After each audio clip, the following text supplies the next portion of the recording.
The killer saw murder as the holier choice. This right here, it just perfectly lays out the absolutely twisted logic at the heart of this case.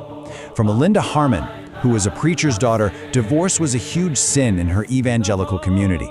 It would have meant social ruin. But murder? Well, murder would make her a widow, a figure of sympathy. In her mind, that was the more acceptable path. So a plan starts to form in her head.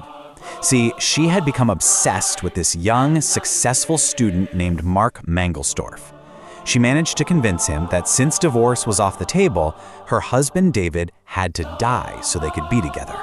The two of them then plotted a murder that they would disguise as a home invasion by two attackers who didn't even exist.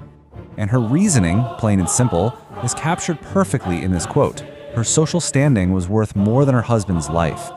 Being the tragic widow was so much better than being the shunned divorcee. It's just an incredibly chilling way to look at the world. But here's the part that's truly unnerving. They got away with it for 2 decades. The case went completely cold. Melinda and Mark both went on to live successful lives. They got married to other people, raised families.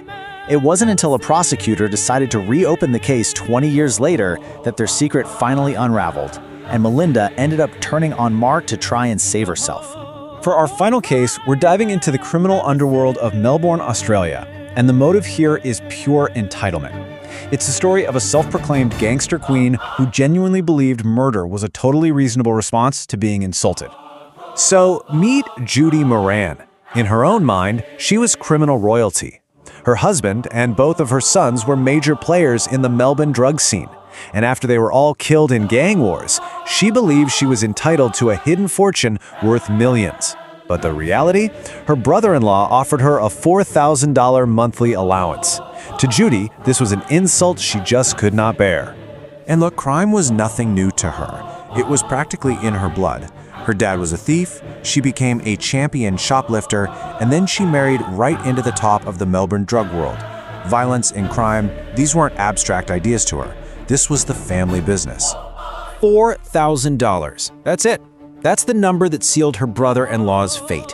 She was so deeply offended by this amount, so positive he was hiding millions from her, that she decided he just had to die. The plot itself was almost like a dark comedy of errors. The first hit was a spectacular failure when the gunman's weapon jammed. The second try, though, that one worked. But in the end, it was her own arrogance that did her in.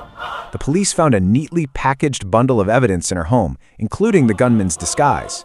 I mean, it was about as open and shut as a case can get. Okay, so let's pull back for a second.